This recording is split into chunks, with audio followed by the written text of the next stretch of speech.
Bismillahirrahmanirrahim. Alhamdulillahirrahmanirrahim. Wassalatu wassalamu ala Rasulillahi Muhammad sallallahu alaihi wasallam wa ala alihi washabihi ajmain. Alhamdulillah pada kesempatan hari ini, hari Rabu, hari yang eh, cukup cerah walaupun tadi ada gerimis gitu ya. Alhamdulillah barokah dari Allah Subhanahu wa taala.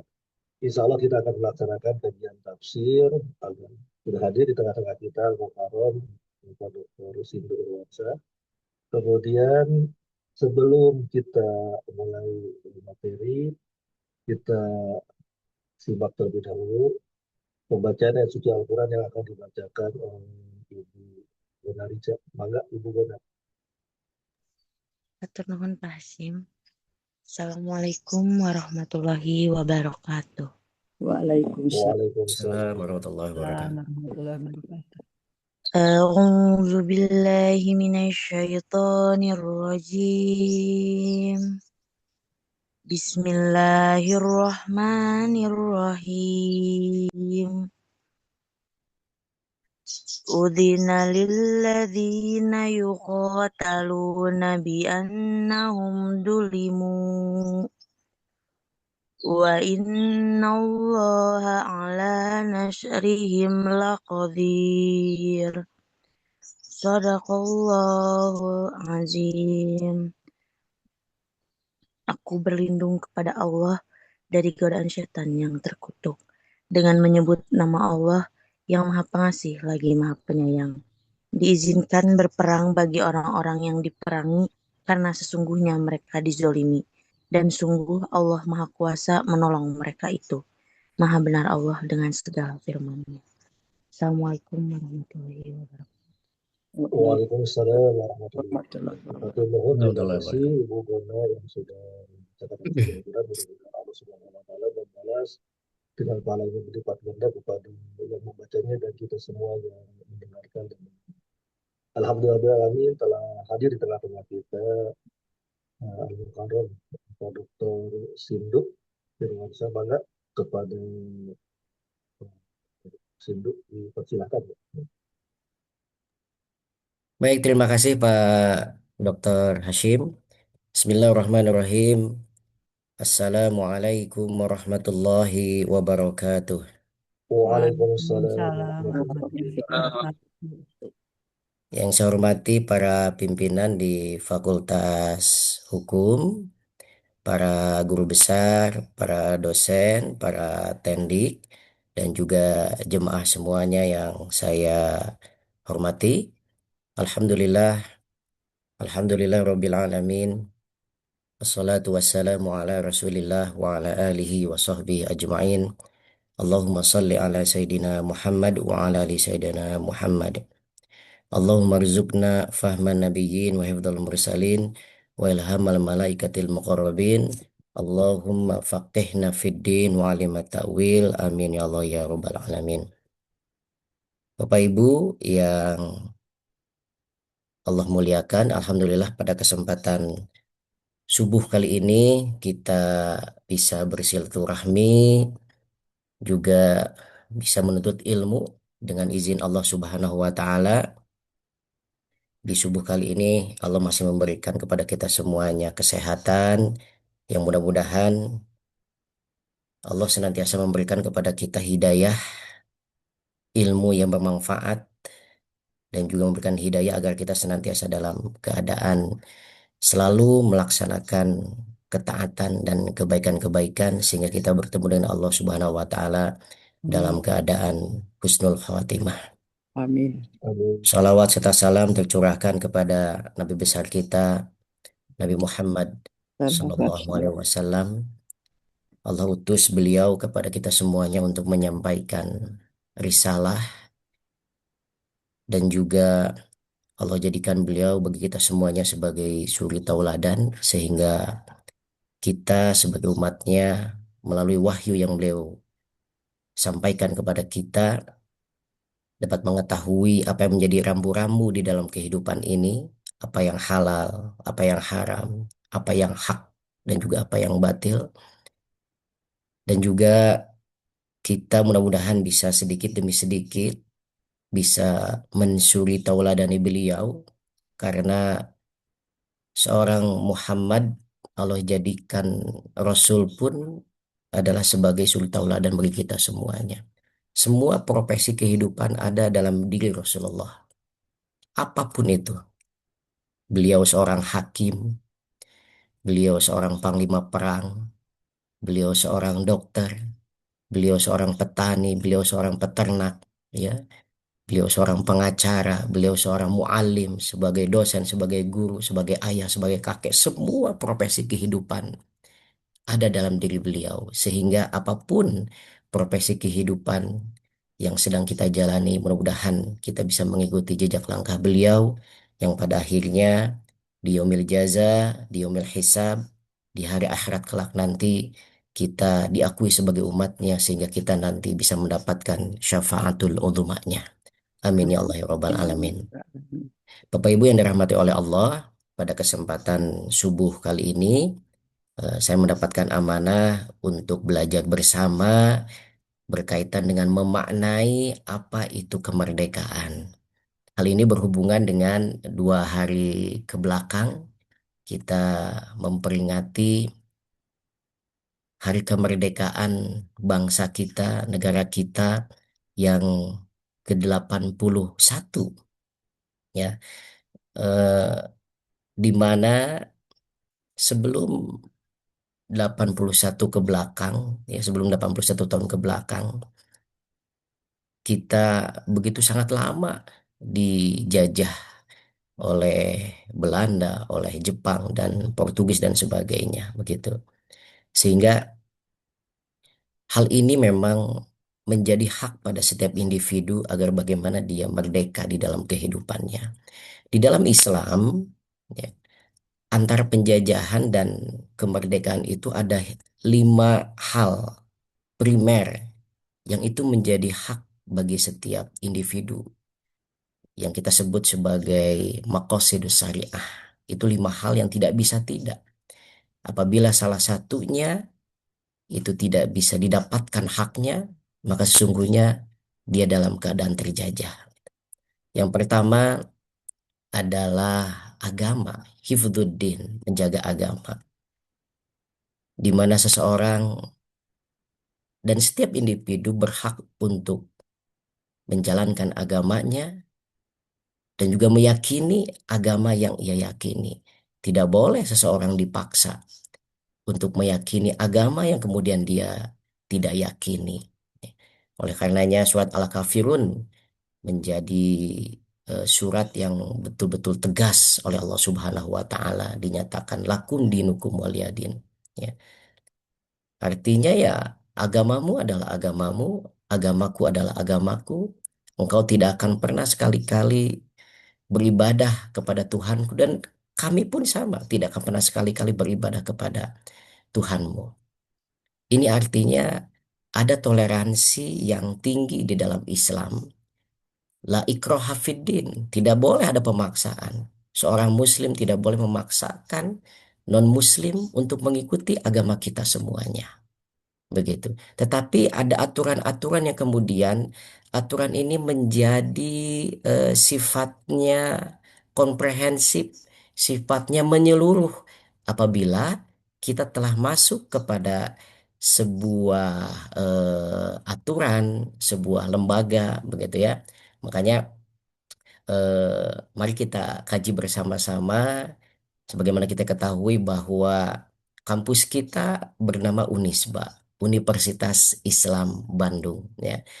Maka mau tidak mau Islam akan menjadi pondasi bagi kita semuanya untuk melakukan semua eh, kehidupan akademik kita, mulai dari cara berpikir, ya, mulai kemudian dari sisi kebijakan-kebijakan itu saya kira harus berdasarkan atas agama Islam.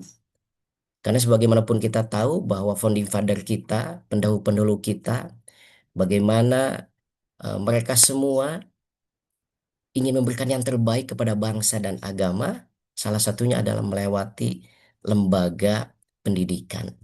Namun kita ketahui bahwa mahasiswa kita tidak semuanya beragama Islam, Tidak semuanya beragama Muslim karena Unisba lembaga yang terbuka bagi siapapun ya. Oleh karenanya di dalam menerapkan aturan-aturan ya, misalkan tata cara berpakaian dan sebagainya, eh, apabila itu sudah menjadi aturan-aturan dalam sebuah lembaga, tidak lagi kemudian dikaitkan dengan masalah agama, walaupun bisa jadi dari satu agama itu akan menjadi sekaligus juga syariat bagi dirinya. Contoh misalkan eh, Masjid Al-Azhar yang di Mesir itu sudah menjadi situs ya, sudah menjadi situs budaya sehingga banyak orang-orang asing dari Eropa, dari Amerika yang mereka datang ingin melihat ya, baik dari apa ornamen masjidnya, sejarahnya dan sebagainya. Tetapi ya yang namanya juga orang bule begitu ya, kadang-kadang berpakaiannya terbuka pakai tank top dan sebagainya. Nah, namun sebelum mereka masuk ke dalam masjid, itu ada sebuah penjagaan yang memang aturannya tuh memang begitu. Jadi mereka tidak boleh masuk kecuali memakai memakai kerudung begitu dan menutup aurat bawahnya begitu. Jadi di sana itu kalau ada turis yang mau masuk itu ya mereka wajib untuk apa wajib untuk memakai kerudung. Jadi dipinjamkan kerudungnya, kemudian juga memakai kain begitu bawahannya. Nah, setelah mereka mengikuti aturan-aturan, mereka diperbolehkan untuk masuk, berfoto ya dan sebagainya. Diperbolehkan, diizinkan. Dalam artian adalah eh, aturan-aturan yang bagi orang non-Muslim untuk masuk ke dalam Masjid Al-Azhar ya, itu sudah menjadi aturan dunia begitu. Walaupun memang menutup bagian aurat itu adalah bagian dari si syariat bagi orang Muslim. Nah itu. Makanya mari kita nanti kita kaji bersama bagaimana apabila dalam satu satu apa satu tempat ya, eh, yang satu memang menjadi satu aturan syariat sekaligus begitu. Tapi itu pun juga menuntut bagi seseorang untuk juga mengikuti aturan-aturan secara duniawi ataupun secara kelembagaan begitu. Kemudian yang kedua adalah menjaga menjaga jiwa. Ya, kita tahu bahwa kemerdekaan yang kita dapatkan, bangsa kita ini didapatkan dengan kucuran, tetesan darah dan sebagainya, sehingga tidak sedikit ya para sesepuh kita bahkan mungkin bisa jadi dari keluarga kita yang sejak dulu itu mereka ikut berperang dan mereka berani untuk memberikan nyawanya agar bagaimana kemerdekaan ini bisa didapatkan dan penjajahan tidak terjadi di negara kita. Tidak sedikit yang namanya kerja paksa dan sebagainya begitu dilaksanakan. Dan memang ini sudah terjadi juga sejak zaman dulu ya. Zaman Bani Israel, zaman Firaun begitu, itu pun penjajahan kepada kepada jiwa ya. Mereka dipaksa untuk melakukan sesuatu, apabila tidak ya mereka nanti akan dibunuh gitu. Kemudian juga eh, ada yang disebut sebagai penjagaan akal, hifdzul akli ya, hifdzul akli. eh Kita juga tahu bahwa secara sejarah dulu anak bangsa kita ini sangat sulit untuk menerima sebuah pendidikan ataupun ilmu, sehingga kebodohan merajalela di mana-mana. Orang untuk mendapatkan ilmu begitu sangat susah. Apabila ada orang yang cerdas sedikit pun mereka akan dicari, ya, kemudian akan dibunuh, ya, karena nanti pikiran-pikirannya bisa mempengaruhi dari sisi politik penjajah pada saat itu. Sehingga bagaimana rakyat dibuat bodoh, dibuat tidak paham, dibuat tidak mengerti, ya, terutama juga tidak hanya dalam pendidikan yang sifatnya formal, pendidikan agama pun mereka tutup rapat gitu ya. Karena memang pendidikan di dalam agama, ketauhidan yang tertanam di dalam diri seorang muslim itu bisa menjadi kekuatan yang begitu sangat besar sehingga bisa melumpuhkan sekaligus juga menggoyangkan perpolitikan penjajah pada saat dulu begitu. Kemudian juga ada hifdzul mal ya, menjaga harta ya. Tidak sedikit juga harta-harta yang dirampas, diambil secara paksa, baik itu uang, baik itu hasil panen, baik itu ladang dan sebagainya, begitu. Harta-harta yang dimiliki ini kemudian mereka dimiskinkan sehingga tidak memiliki apa-apa, merupakan juga bagian dari penjajahan juga, gitu. Nah, dari 5 hal ini pada masa Nabi Muhammad SAW di masa zaman Arab Jahiliyah itu memang didapatkan oleh Nabi dan juga para sahabat, gitu. Jadi 5 hal ini dikuasai oleh orang-orang Arab Jahiliyah. Bagaimana Nabi diancam jiwanya dan juga para sahabat, ya. Kemudian juga diiming-imingi dengan yang namanya kekuasaan dan juga harta dan sebagainya, gitu. Sehingga tindasan demi tindasan, ya, ancaman demi ancaman, sampai-sampai Nabi pun ketika sudah pindah ke Madinah, ancaman itu masih ada. Ancaman itu masih ada, gitu. Nah, setelah bertahun-tahun Nabi Muhammad SAW menerima ancaman dan juga dijalani dengan penuh kesabaran, ya. Namun sabar di dalam Islam itu bukan bukan berarti tidak melawan, ya. Karena as-sabr itu artinya adalah menahan. Artinya menahan di sini bukan berarti tidak melakukan apa-apa, tapi ada perlawanan, ya, ada pergerakan untuk melawan kedoliman pada saat itu, gitu. Oleh karenanya turunlah ayat ini berkaitan bagaimana seorang muslim untuk membela dirinya, ya. Dalam surat Al-Hajj ayat 39, Allah Subhanahu wa taala berfirman, "Udzina lilladzina yuqataluna bi annahum zulimu wa innallaha ala nasrihim laqadir." Diizinkan berperang kepada orang-orang yang diperangi karena sesungguhnya mereka dizolimi. Sesungguhnya Allah benar-benar maha kuasa membela mereka. Kalimat ini ditafsirkan oleh beberapa ulama. Yang pertama adalah kata udzina, artinya diizinkan. Kata diizinkan di sini maksudnya adalah bagaimana seseorang itu ketika sudah ditindas, sudah dizolimi dalam 5 hal tadi yang sifatnya primer yang harus dimiliki oleh setiap individu, ya, maka Allah izinkan untuk membela dirinya agar bagaimana dia mendapatkan hak tersebut sebagai bentuk pertahanan dan sebagai bentuk pembelaan, ya. Makanya di sini Allah tidak memakai kalimat perintah, ya, tetapi Allah memakai kalimat udzina, mengizinkan. Artinya adalah tidak boleh bagi seorang muslim untuk melakukan tindakan agresi untuk pertama kali. Tidak boleh, gitu. Tetapi seorang muslim dia hanya boleh mempertahankan dan membela dirinya dari kezoliman untuk apa? Untuk mendapatkan haknya. Ketika haknya itu sudah didapatkan, maka dia tidak boleh kemudian masih melanjutkan agresinya, gitu. Makanya beberapa kali kita bisa mendengar dari kisah Nabi Muhammad SAW bahwa eh, ketika ada seseorang musuh yang dia sudah tergeletak kemudian sudah tidak berdaya, tidak boleh kita membunuhnya. Karena ketidakberdayaan seorang musuh di hadapan kita, kemudian kita membunuhnya, itu bukan lagi dalam konteks membela kebenaran, dalam konteks untuk meraih kemerdekaan, bukan, gitu. Tapi justru itu adalah pendoliman kita kepada orang yang tidak mampu. Makanya Allah di sini memakai kata udzina. Ketika kita sudah mendapatkan apa yang menjadi hak kita, cukup sampai di situ saja.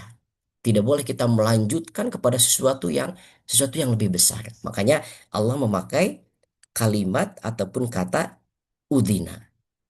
Yang kedua adalah lilladzina yuqataluna, ya, kepada orang-orang yang diperangi.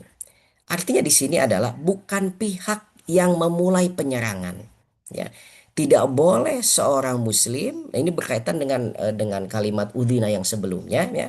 Tidak boleh seseorang muslim melakukan penyerangan pertama kali ya, karena nafsunya untuk meraih untuk meraih yang namanya kemenangan itu tidak boleh. Makanya objeknya di sini adalah lilladzina yuqataluna ya. Kita diizinkan untuk memerangi bagi mereka yang memerangi kita. Ya. Wa qatilul ladzina yuqatilunakum, dalam ayat yang lain begitu ya. Silahkan katanya kalian perangi orang-orang yang memerangi kalian. Gitu. Jadi kalau kita diperangi baru kemudian kita melawan untuk memerangi mereka. Makanya kita beberapa kali mendengarkan berita antara Iran dengan Israel dan juga Amerika ya. Sejak awal Iran begitu rapih di dalam melakukan di dalam melakukan eh, dalam melakukan untuk mendapatkan haknya gitu ya. Tidak pernah Iran kemudian menyerang pertama kali, tetapi setelah Amerika menyerang, setelah Israel menyerang, baru Iran menyerang. Gitu. Nah, ini merupakan bagian daripada bagaimana pembelaan negara Iran untuk mendapatkan haknya, bahwa setiap negara berhak untuk melakukan secara bebas di dalam mengelola negaranya. Apabila negaranya mendapatkan serangan dan ancaman, maka dia boleh untuk membelanya. Maka dalam Islam aturan-aturan itu memang sudah menjadi rule, sudah menjadi jalan bagi kita di dalam bertindak, termasuk juga di dalam meraih sebuah kemerdekaan apabila kita berhadapan dengan musuh. Gitu. Kemudian bi annahum dzulimu, ya, karena mereka telah dizolimi. Artinya adalah sebuah bangsa yang telah dizolimi boleh mereka untuk membela dirinya. Jadi ini beberapa kali Allah mengaitkan antara apa yang dirampas, siapa yang didolimi, begitu ya, baru kemudian nanti diizinkan, gitu. Ini penegasan dari Allah Subhanahu wa Ta'ala untuk mengingatkan kembali sebetulnya sebelum kita melakukan tindakan represif, sebelum kita melakukan pembelaan diri, apakah batasan-batasan ini sudah dilewati oleh mereka begitu. Kalau batasan-batasan yang menjadi haknya itu sudah dilewati, sudah diambil dan sudah dirampas, maka boleh kemudian kita bertindak. Selama itu belum terambil, terampas, maka kita tidak boleh untuk melakukan eh, tindakan agresi ataupun tindakan membela diri gitu. Kemudian wa innallaha ala nasrihim laqadir ya. Sesungguhnya Allah benar-benar maha kuasa untuk menolong mereka.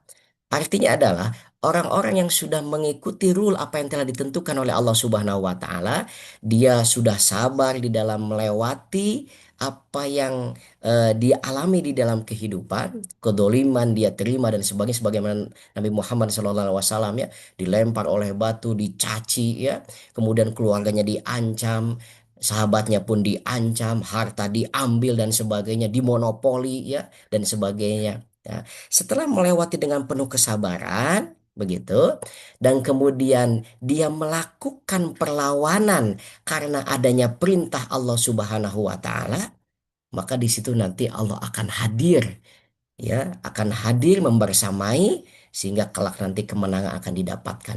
Kemenangannya pun bukan kemenangan karena nafsu yang dia inginkan, tetapi kemenangannya adalah sebuah kemenangan atas kekuatan yang Allah berikan.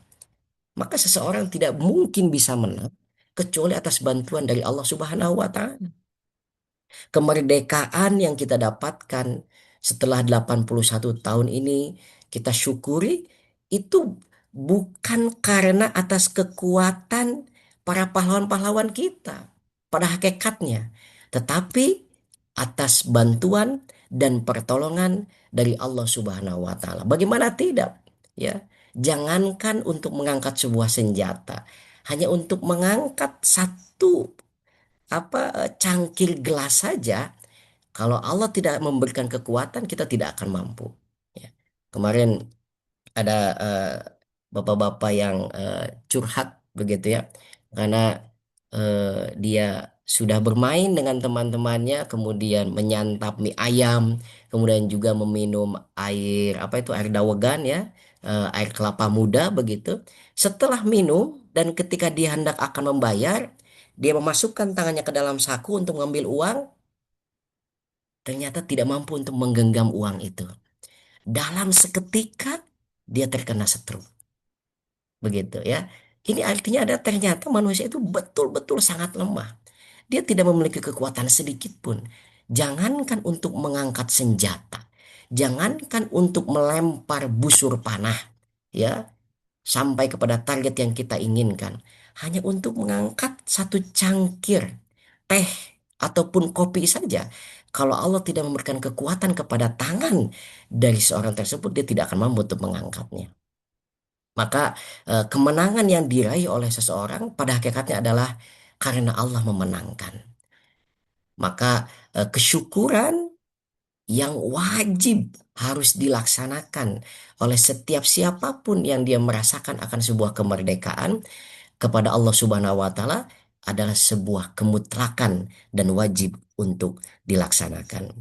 Bapak Ibu yang dirahmati oleh Allah Subhanahu wa taala, eh, bahwa kemenangan yang kita dapatkan ini merupakan bagian daripada bantuan ataupun pertolongan Allah Subhanahu wa taala. Namun tadi ya, apa yang kita bela, apa yang kita dapatkan dari sisi ujian itu sifatnya masih dalam bentuk materi Ibu Bapak semuanya. Ya, yang tadi lima hal tadi yang kita raih itu masih sifatnya dalam bentuk material, harta, pikir dan sebagainya ya. Makanya jihad yang paling tinggi ya di dalam mempertahankan sisi material itu adalah dari sisi agama. Karena kalau orang sudah membela agama, itu semua akan digugurkan. Semua akan kalah. Harta itu bisa kalah. Akal bisa kalah. Bahkan jiwa pun akan digadaikan. Untuk apa? Untuk membela agama. Gitu. Nah, eh, Syekh Muhammad Ramadan Al-Buti, beliau adalah seorang ulama di Syria. Ya, beliau ulama yang begitu sangat alim. Sehingga kalau pengajian itu, wah sampai ribuan orang yang hadir.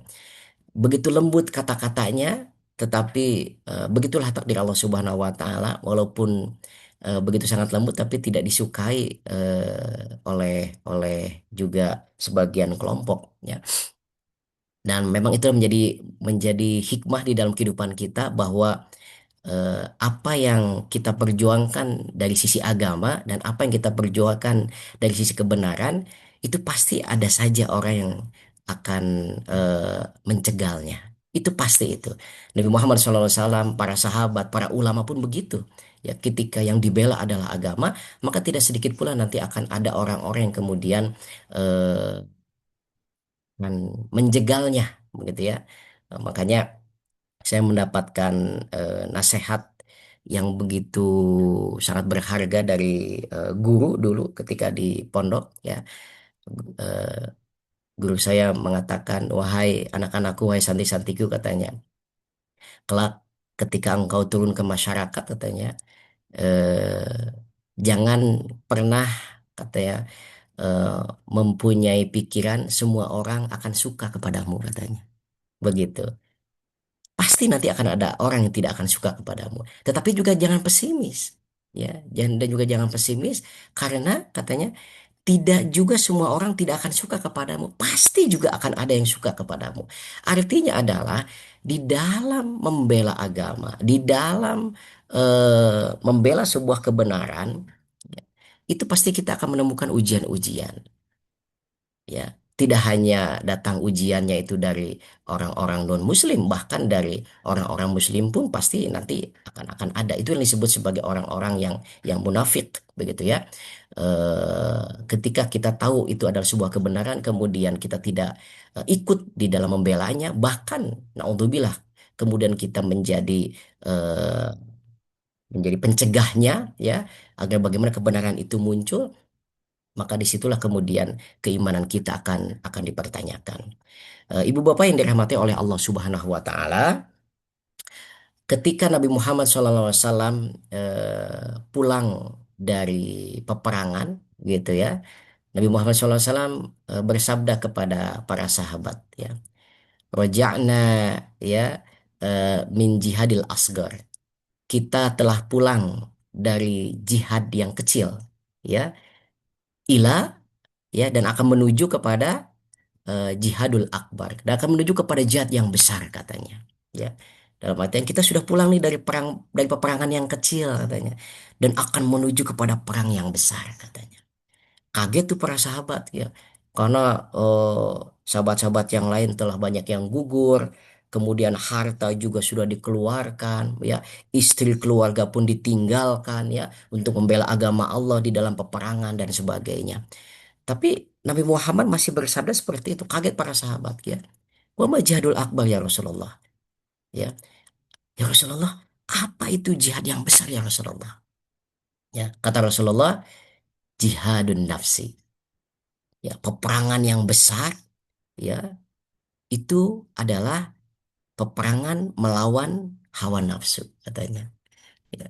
Jadi kalau kalau peperangan dari sisi yang sifatnya material ya, itu ada batas waktunya. Ya seperti sekarang Indonesia. Penjajahan Belanda, Jepang, dan Portugis sudah selesai 81 tahun ke belakang ya. Tetapi ya, jihad di dalam melawan hawa nafsu itu akan terus ya, sampai seseorang itu meninggalkan dunia, bertemu dengan Allah Subhanahu wa taala, masuk kepada alam alam akhirat, sampai ke sana. Makanya jihad di dalam melawan hawa nafsu itu tidak akan pernah selesai, tidak ada batas waktunya, dan terus harus dilawan.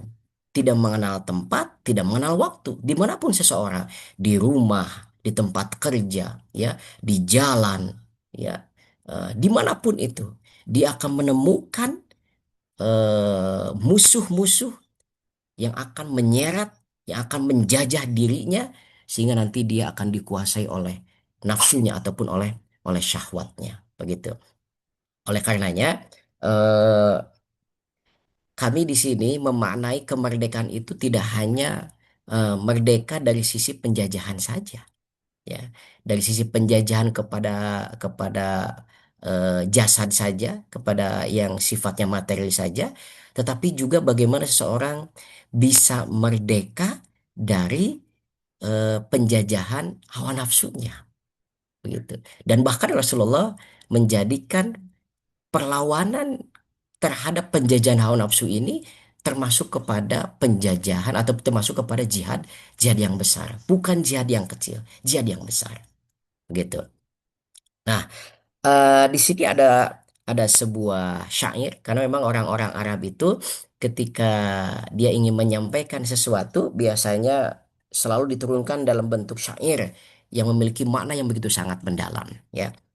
Di sini ada tulisan, al abdu hurrun in qani wal hurru abdun in qana ya. Al abdu, seorang hamba sahaya, hurun, itu bagikan orang yang merdeka. Jadi di dalam dunia Islam itu orang yang tidak merdeka disebutnya sebagai abdun. Sedangkan orang yang merdeka disebutnya sebagai orang yang hurun. Artinya dia bebas berekspresi. Dia bebas untuk melakukan tindakan apapun. Begitu. Tidak ada orang yang membatasi, tidak ada orang kemudian yang merampas dari hak-haknya. Itu adalah hurun. Sedangkan abdun ya, ulama mengatakannya man lam yamlik nafsahu. Abdun itu adalah seseorang yang tidak memiliki dirinya sendiri. Jadi dia tidak merdeka. Jangankan dia memiliki harta, ya, dirinya saja dia milik orang lain. Itu disebut sebagai abdun. Makanya al-abdu, seorang hamba sahaya, hurun, seperti orang yang bebas. Begitu. In qani, apabila dia qanaah. Apabila dia qanaah. Wal hurru, dan seseorang yang bebas, yang merdeka, abdun. Dia umpama seorang hamba sahaya. In qana. Ya. Apabila dia, bentar. Oh, ini. Apabila dia meminta-minta. Begitu. Qana itu artinya meminta-minta. Fakna. Maka qanaahlah kalian semuanya. Wala tatma. Jangan sampai tamak kalian semuanya. Ya. Fama syai'un yushinu. Ya. Dan tidaklah sesuatu itu bisa merusak siwat toma selain dari toma gitu. Maka eh, di dalam memerdekakan diri kita, karena diri kita ini terdiri dari dua dimensi. Yang pertama adalah dimensi jasad, yang tadi kita bisa mendapatkan hak-hak kita secara material, gitu ya. Yang kedua, di dalam diri kita ini ada yang sifatnya imaterial, yaitu ruh, batin. Dan disitulah kemudian jihad yang panjang itu, jihad yang besar itu adalah ketika kita melawan penjajahan kepada ruh kita semuanya. Itu. Salah satu cara agar bagaimana kita bisa membela, bisa menjadi manusia yang merdeka agar kita tidak dijajah oleh hawa nafsu kita, maka ulama memberikan rambu-rambunya. Yang pertama adalah bagaimana kita menjadi orang yang qanaah. Apa sih itu qanaah? Ya, qanaah itu diambil dari kata qanaah. Artinya adalah rodia bil yasir.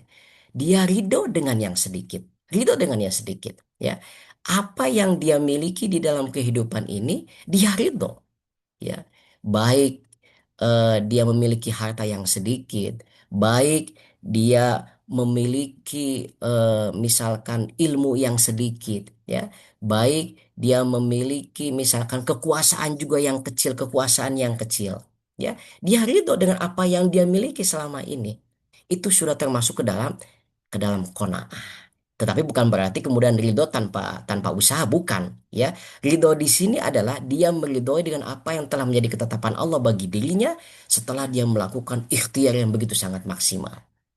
Nah, kemudian juga ada kata qani'ah. Jadi ada qanaah, ada qani'ah. Ini hanya beda fathah dengan kasrah saja, ya. Kalau qanaah tadi ada dia ridho dengan sesuatu yang kecil, dengan sesuatu yang sedikit.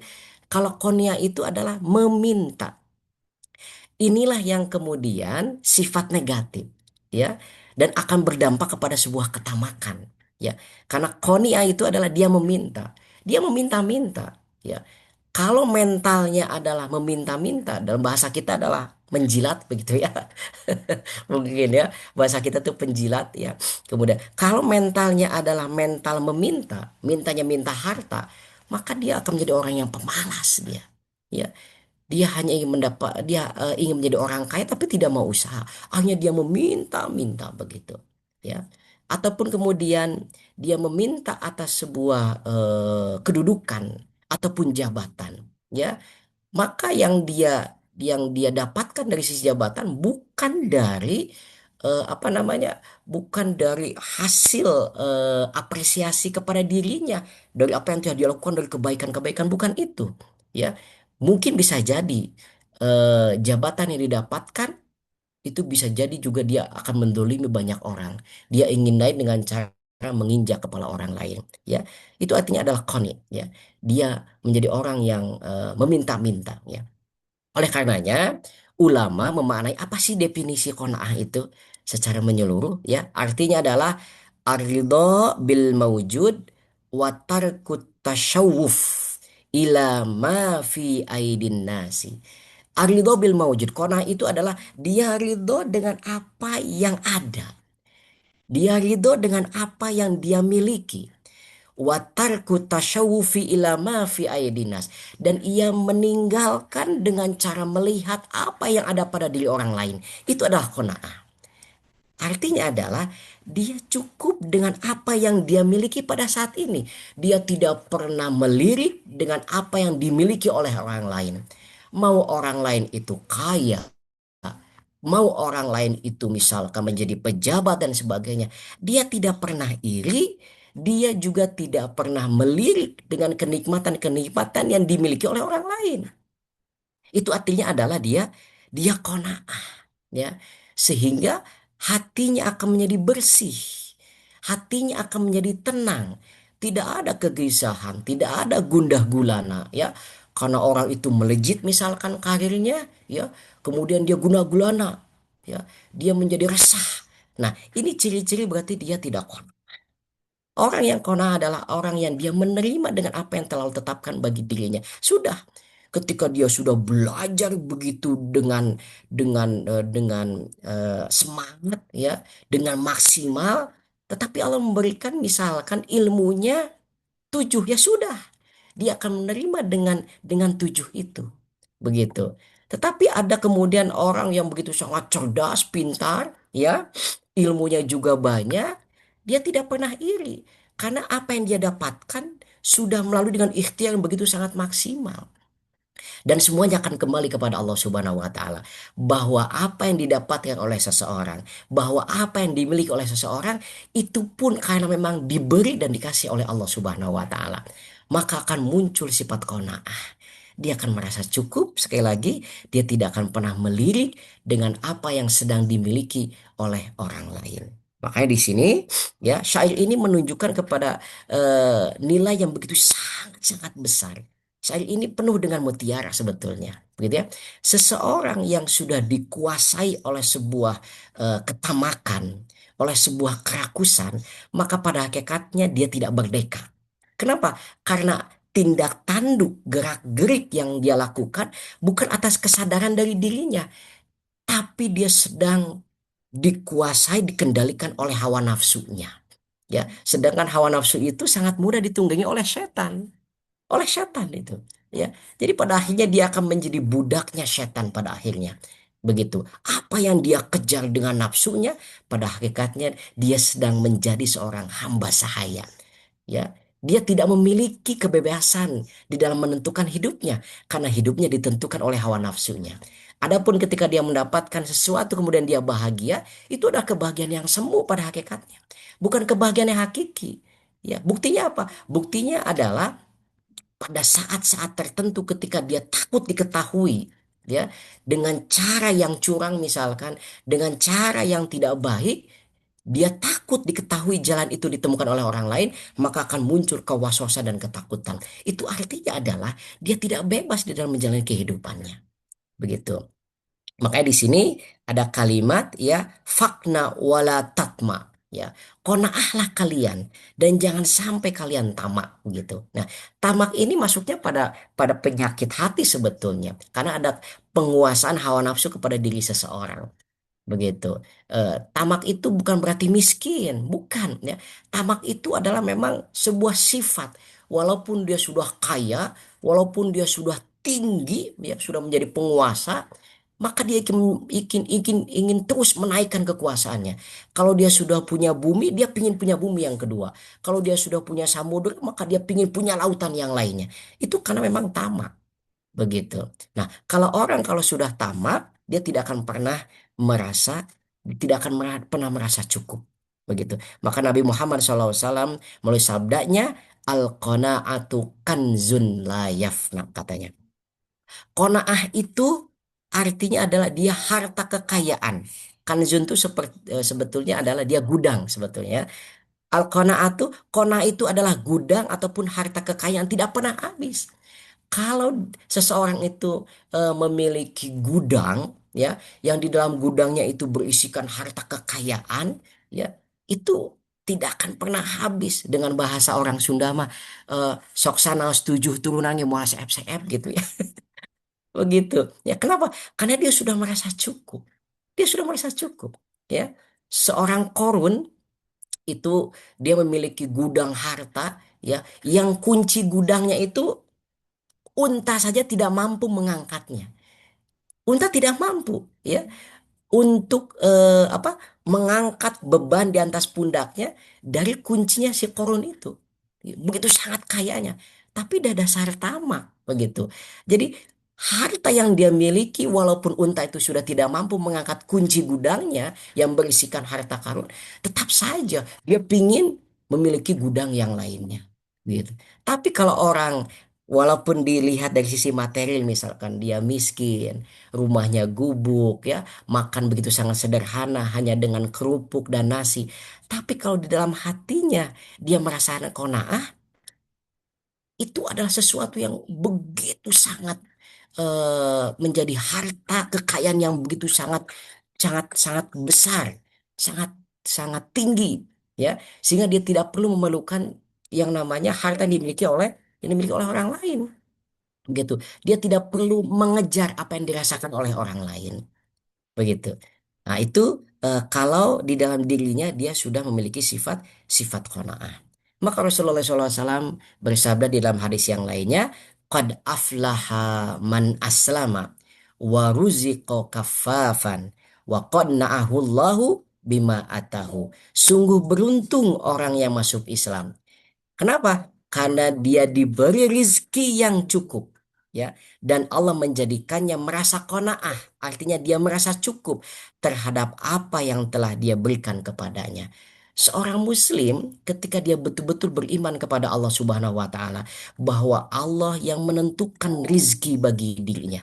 Allah tidak akan pernah menukar rizki antara yang satu dengan yang lainnya. Tidak akan pernah tertukar. Ya, semua siapapun kita sudah ditentukan oleh Allah Subhanahu wa taala. Orang kaya itu karena dikayakan. Karena dikayakan. Tetapi apa yang telah menjadi ketentuan Allah ya, itu hikmahnya begitu sangat besar. Ya. Dalam hadis yang panjang, ini dalam hadis yang panjang ya, bagaimana ada seorang yang Allah ciptakan ya, sudah mah dia miskin, sakit-sakitan, begitu ya. Pokoknya tidak memiliki apa-apa, begitu ya. Tapi ada seseorang yang Allah takdirkan dia sudah kaya, sehat lagi terus-menerus, begitu ya. Ternyata di sana ada hikmah yang besar. Kenapa? Karena kata Allah Subhanahu wa taala katanya di dalam hadis itu ya, di dalam hadis kursi itu diceritakan, andai saja aku berikan kekayaan kepada kamu yang miskin, justru nanti kamu akan kufur kepadaku, katanya begitu ya. Dan sebaliknya, andai kata saja aku ciptakan kamu miskin gitu ya, kamu pun nanti akan kufur kepadaku.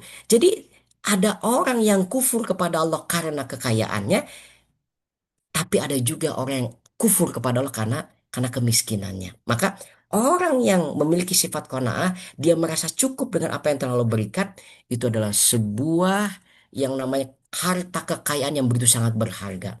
Kenapa tadi? Ya, seorang muslim dia akan merasakan tenang dengan apa yang telah ditentukan oleh Allah Subhanahu wa taala. Selanjutnya adalah eh, firman Allah Subhanahu wa taala, "Wa may yatawakkal 'alallahi fahuwa hasbuh." Ya. Orang-orang yang qanaah itu hanya akan dimiliki oleh orang-orang yang memiliki sifat tawakal. Kenapa? Karena penyerahannya totalitas kepada Allah Subhanahu wa taala. Dia berserah diri secara total kepada Allah Subhanahu wa taala. Dia menerima dengan apa yang telah ditentukan oleh Allah Subhanahu wa taala. Makanya di sini ya, orang yang bertawakal kepada Allah, maka niscaya nanti Allah akan cukupkan. Artinya bukan cukupkan menjadi orang yang kaya, bukan. Tetapi artinya dicukupkan di sini adalah di dalam hatinya dia selalu merasa cukup. Dia selalu merasa cukup. Apapun yang dia miliki, ya. Nah, sabda Nabi Muhammad SAW, apabila sebaliknya di dalam diri seseorang itu dia tidak merasa cukup, bahkan dia melirik ke kanan, ke kiri, ke depan, ke belakang dengan apa yang dimiliki oleh orang lain, itulah yang Rasulullah takutkan. Apa? Ditakutkan seseorang itu memiliki sifat iri, sifat dengki. Ya, dia iri dengan apa yang dicapai oleh seseorang. Ya, dia dengki dengan apa yang dimiliki oleh seseorang. Ya, artinya kalau bisa orang pun tidak memiliki apa-apa. Bahkan apa yang dimiliki oleh orang lain itu berpindah kepada dirinya. Itu adalah dengki. Itu adalah hasad. Gitu. Dan itu sangat-sangat ngeri itu. Sangat ngeri itu. Gitu ya. Bagaimana di kita banyak orang-orang yang miskin. Begitu ya. Banyak orang-orang yang tidak mampu. Bukan karena kemiskinannya. Karena bisa jadi mungkin orang-orang yang kaya ya tidak memberikan zakatnya. Orang-orang yang kaya tidak menyalurkan sedekahnya. Karena bisa jadi harta yang Allah titipkan kepada orang kaya itu di dalamnya ada hak-hak orang yang miskin. Ataupun misalkan negara yang harusnya hadir untuk memberikan kesejahteraan kepada anak bangsanya, kemudian diambil, ya, sehingga terjadi kemiskinan di mana-mana, itu pun merupakan bagian daripada sifat iri, sifat dengki, dan sifat hasad juga. Begitu. Kenapa? Karena kata Nabi, sifat hasad itu akan memakan kebaikan sebagaimana api memakan kayu kayu bakar. Tidak akan ada sisa kebaikan itu pada akhirnya. Yang ada adalah keburukan-keburukan. Hanyalah sebuah debu ataupun hanyalah sebuah abu dari sisa kayu bakar itu sendiri. Begitu. Yang kedua adalah agar bagaimana seseorang itu tidak dikuasai oleh hawa nafsunya sehingga dia menjadi orang yang merdeka adalah dia harus memiliki sifat zuhud. Apa itu zuhud sih? Zuhud itu menurut Syekh Muhammad Ibrahim bin Adham adalah faragul qalbi binad dunya wa faragul yadi minha. Ya. Jadi zuhud itu adalah kosongnya hati dari keduniaan ataupun kosongnya hati dari keterikatan dari keduniaan. Itu artinya adalah zuhud. Dan yang kedua adalah artinya zuhud itu bukan kosongnya tangan dari harta. Ya, maksudnya adalah jangan sampai hati kita ini berisikan dunia. Isinya adalah uang, isinya adalah jabatan, isinya adalah kekuasaan. Begitu. Bahkan ilmu pun itu bisa menjadi keduniaan apabila dari ilmu itu yang diinginkan adalah kemasyhuran, ya, kemudian juga pujian orang lain, itu akan menjadi keduniaan. Begitu. Bukan berarti kemudian orang muslim itu tidak boleh menjadi orang yang kaya, bukan berarti kemudian muslim itu tidak boleh menjadi seorang petinggi, seorang penguasa, bukan. Justru Allah mencintai lebih kepada orang-orang yang kuat dari orang-orang yang muslim ketimbang orang-orang muslim yang lemah, ya. Jadi apa, al mu'minu qawiyun ahabu minallahi minal mu'mini dhaifi, ya. Orang mukmin yang kuat, orang muslim yang kuat lebih Allah cintai ketimbang dari orang mukmin yang lemah. Artinya adalah orang mukmin yang kaya, orang mukmin yang memiliki jabatan yang tinggi, mempunyai kekuasaan yang juga kuat, ya, dan ataupun tinggi begitu. Orang mukmin yang memiliki pengaruh juga yang tinggi, itu lebih Allah cintai, tetapi dengan syarat begitu. Kekuasaan yang dia pegang, kekayaan yang dia miliki itu cukup hanya di tangan saja, tidak sampai masuk ke dalam hatinya. Itu artinya adalah zuhud. Begitu. Kalau sudah begitu, maka ketika seseorang itu ditakdirkan dia menjadi orang, ya, orang yang kaya, ya, memiliki ilmu yang banyak, memiliki juga jabatan, ya, dia biasa-biasa saja, ya. Dia tidak mau untuk dielu-elukan karena itu bukan menjadi tujuan di dalam hidupnya, ya. Dia tidak perlu dengan pujian-pujian orang karena itu pun juga bukan dari capaian-capaian kehidupannya, ya. Tetapi semua keduniaan-keduniaan tadi dia jadikan menjadi jembatan untuk menuju kebahagiaan di akhirat, untuk menuju kepada Allah Subhanahu wa taala. Sabda Nabi Muhammad SAW bahwa az-zuhdu fid dunya rahatul qalbi wal badan, waraghbatu fid dunya tutilul hammi wal hazan, wa ma qassara abdun fi ta'atillahi illa batalahu Allahu bilham. Zuhud terhadap dunia adalah ketenangan bagi hati dan badan. Ya, betapa banyak orang yang kemudian ingin menggapai menggapai keduniaannya, kekayaannya dan sebagainya, sehingga memporsir dirinya, memporsir badannya. Ya, kadang-kadang tidak ingat dengan istirahat, padahal mata punya hak, telinga punya hak, badan punya hak, ya, semua punya hak. Begitu. Nah, eh, betapa banyak orang yang kemudian lupa akan hak-haknya.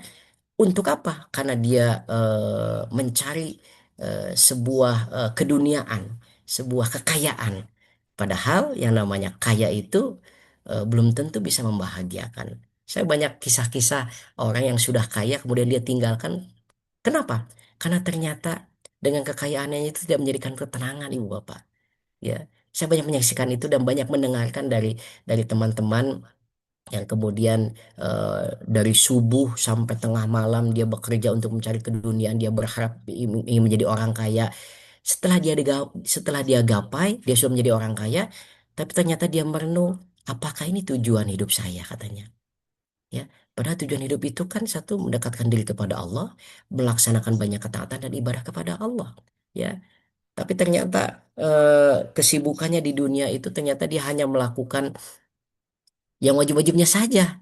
Sholat 5 waktu sudah berangkat, begitu ya. Dan tidak lagi dia ngaji, tidak lagi kemudian dia berzikir, ya. Kenapa? Karena ada yang dikejar di dalam kehidupannya. Tapi kemudian dia sadar betul, ya, Allah memberikan hidayah kepada dirinya. Ternyata setelah dia setelah dia mendapatkan kekayaan, ternyata kebahagiaannya pun tidak didapatkan, katanya. Begitu. Itu artinya adalah zuhud itu bisa menenangkan diri seseorang dan bisa juga menenangkan badan seseorang secara fisik, begitu. Sedangkan keinginan yang berlebihan terhadap dunia akan memperpanjang kegelisahan dan kesedihan. Terus ya, kecemasan yang ada, kesedihan yang ada, kelelahan yang ada. Itu karena apa yang dia kejar itu adalah memang keduniaan. Mari kita sama-sama bermuhasabah, karena memang agama itu salah satunya adalah bukan bukan untuk orang lain. Agama itu adalah untuk kita sendiri, untuk kita diri pribadi. Wa tawassaw bil haq wa tawassaw bis sabr. Mari kita sama-sama bermuhasabah, ya. Apakah selama ini yang kita kejar adalah keduniaan ataupun kezuhudan? Begitu. Apabila kemudian yang kita dapatkan di dalam kehidupan ini, kita merasakan ketenangan, gitu ya, kita merasakan juga kebahagiaan, kebahagiaan yang hakiki, dalam artian kebahagiaan kita dekat dengan Allah, kebahagiaan kita mengenal Rasulullah, ya, kebahagiaan di dalam keluarga, kebersamaan, sehingga hak-hak di dalam keluarga pun kita kita penuhi. Kalau itu yang kita rasakan, yang kita dapatkan, mudah-mudahan itu adalah bagian daripada zuhud kita kepada Allah Subhanahu wa taala. Tetapi kalau yang kita rasakan adalah keresahan, ya, kegundah gulanaan, kecemasan, ya, padahal kita sudah hampir pada titik puncak keduniaan misalkan, eh, mari kita sama-sama bertaubat kepada Allah Subhanahu wa taala. Mudah-mudahan Allah senantiasa memberikan jalan kebaikan, jalan zuhud, sehingga ketenangan ini betul-betul adalah ketenangan yang hakiki, bukan ketenangan yang semu, begitu. Kemudian sabda Nabi Muhammad SAW, ya, izhad fid dunya yuhibbukallah, wazhad fi ma indan nasi yuhibbakan nas. Zuhudlah kalian terhadap dunia, niscaya Allah akan mencintaimu, katanya. Jadi orang-orang yang zuhud, ya, dalam artian tidak menyimpan hal-hal keduniaan ke dalam hatinya, ya, maka Allah akan cintai. Kenapa? Karena orang-orang yang sudah sampai pada tahap yang tinggi, dia sudah menjadi seorang yang kaya, ya, kemudian gelarnya juga tinggi, kemudian juga kekuasaannya juga tinggi, begitu, begitu ya. Eh, itu akan kemudian Allah cintai. Kenapa? Karena dia akan penuh dengan ketawaduan. Dia penuh dengan ketawaduan. Maksudnya apa? Apa yang dia bisa capai itu bukan dari hasil karya dirinya. Apa yang dia gapai itu bukan dari karena jerih payahnya, bukan, bukan, ya, tapi karena dikasih oleh Allah Subhanahu wa taala. Adapun ikhtiarnya dia, lelahnya dia sampai pada titik puncak, ya, akhir, ya, itu akan menjadi ibadah bagi dirinya. Karena memang yang Allah perintahkan kepada kita itu bukan bukan untuk mencapainya, tetapi ikhtiarnya, ikhtiar belajarnya, ikhtiar bekerjanya, ya. Eh, dari sisi ikhtiar itu, ketika Allah memberikan capaian-capaian, ya, eh, itu adalah pemberian dari Allah Subhanahu wa taala. Maka seseorang yang zuhud, dia lebih Allah cintai. Kenapa? Karena dia tidak akan sombong dengan apa yang dia miliki. Dia tidak akan merasa besar dengan apa yang dia miliki. Wazhad fi ma inda nasi yuhibbakan nas. Nah, dan zuhudlah kalian kepada manusia, maka niscaya nanti manusia akan mencintaimu. Ya. Orang-orang yang zuhud kepada manusia dalam artian dia tidak sombong, dia tidak mencari perhatian orang, dia tidak sibuk untuk dinilai orang, dia tidak sibuk untuk disanjung oleh orang. Karena memang ada orang-orang yang sudah memiliki tahapan tertentu, dia tidak dipuji, dia tidak dihargai, dia sakit hati itu. Dia sakit hati itu. Begitu, ya. Nah, kalau orang sudah begitu, ya orang tidak akan cinta kepadanya. Oh, tidak akan cinta kepadanya. Berapa banyak orang yang kaya kemudian dia membantu, dia berbagi kepada orang yang miskin, ya orang miskin itu justru akan lebih cinta kepada dirinya. Berapa banyak orang yang kemudian memiliki banyak ilmu, ya hafal Quran, hafal hadis, ya, tetapi dia tawadu dengan apa dia sampaikan kepada masyarakat, dengan apa yang dia sampaikan kepada orang lain, ya, dengan bijaksana dan sebagainya. Tidak merasa dia orang yang paling tahu, ya. Itu banyak orang yang dicintai oleh masyarakatnya, banyak orang yang dicintai oleh muridnya, ya, karena dia sebagai panutan dan sebagai guru, begitu. Nah, ini pun sebagai muhasabah bagi kita semuanya, terutama kita sebagai dosen, kita sebagai guru yang dikaruniai ilmu oleh Allah Subhanahu wa taala, ya. Apabila kita menyampaikan ilmu kita penuh dengan ketawaduan, dengan kita menyadari bahwa apa yang kita ketahui itu adalah pemberian dari Allah Subhanahu wa taala, karunia yang besar dari Allah Subhanahu wa taala. Karena berapa banyak orang yang memiliki ilmu justru dia jauh dari Allah Subhanahu wa taala. Mudah-mudahan Allah memberikan ilmu yang bermanfaat kepada kita semuanya, sehingga dengan ilmu itu justru bertambah takut kita, bertambah cinta kita, bertambah takwa kita kepada Allah Subhanahu wa taala. Yang terakhir adalah bagaimana agar kita bisa mengendalikan hawa nafsu kita sehingga kita menjadi orang yang merdeka adalah kita bisa menahan amarah kita. Dalam bahasa Arabnya adalah al-ghadab. Apa itu ghadab? Apa itu marah? Ya, goliyanu damil qalbi li talabil intiqam. Ya, bergolaknya, mendidihnya darah di dalam hati, ya, untuk apa? Demi menuntut pembalasan. Ya, jadi kalau sudah dia membalas, ketika mendidih darahnya, dia puas. Itu adalah marah sebetulnya. Ya, itu adalah marah. Ya.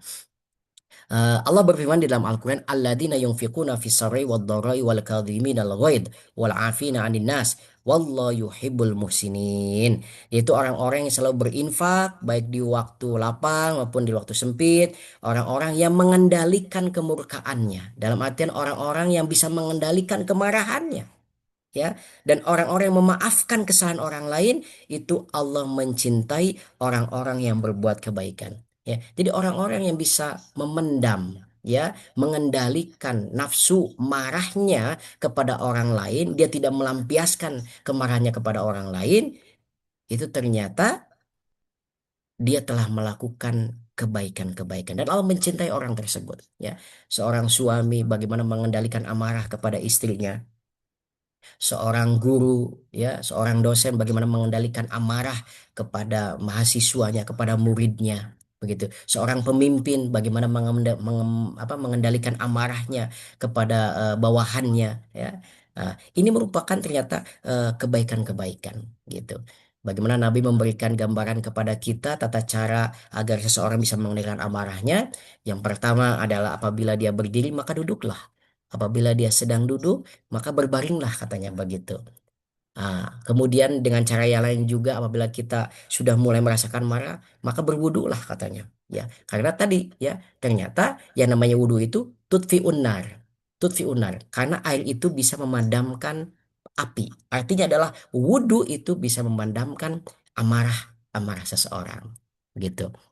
Nah, ini eh, yang kita pahami khususnya oleh saya pribadi berkaitan dengan masalah kemerdekaan, bahwa kemerdekaan yang hakiki itu tidak hanya berkaitan dengan masalah material saja, ya, tetapi bagaimana kita bisa merdeka dari penjajahan hawa nafsu kita semuanya. Mudah-mudahan Allah senantiasa memberikan pertolongan kepada kita agar kita bisa mengendalikan hawa nafsu kita, yang pada akhirnya kita dalam keadaan yang tenang, bahagia, ya, dan kita di dalam menjalani kehidupan ini yang ditatap hanyalah Allah Subhanahu wa taala, bukan penilaian orang lain, bukan pujian orang lain, ya, tetapi pujian Allah Subhanahu wa Ta'ala, sehingga kelak Allah memberikan rahmat dan ridhonya bagi kita semuanya. Itu mungkin yang bisa kami sampaikan. Al-afu, mohon maaf jikalau banyak kekurangan, apabila juga ada kesalahan, mau dimaafkan. Saya kembalikan kepada Pak Dr. Hashim. Terima kasih. Assalamualaikum warahmatullahi wabarakatuh. Waalaikumsalam warahmatullahi wabarakatuh. Hatur nuhun Pak Ustadz Sindu yang sudah hampir 1 jam ya. Ya silakan kepada Bapak Ibu masih ada waktu lah untuk diskusi ya walaupun tadi hampir 1 jam Pak Dr. Sindu memaparkan materinya. Mangga silakan Bapak Ibu. Nah, kalau misalnya Mangga Boleh Prof. Ipa mangga. ada nih Silakan. abdi ayah anu ditaroskeun sakit. Mangga. Assalamualaikum warahmatullahi wabarakatuh. Kaitan Waalaikumsalam warahmatullahi wabarakatuh. Waalaikumsalam warahmatullahi wabarakatuh. ini kaitan dengan kemerdekaan itu kan sebetulnya yang berperan itu dulu banyak orang-orang Islam sebetulnya. Kalau kita lihat sekarang bahwa umat Islam di Indonesia itu kan menurun banyak ya, 80% lebih sedikit lah. Tapi katanya dari sekian yang sudah menurun itu, yang melaksanakan sholat itu hanya sekitar 30%-an.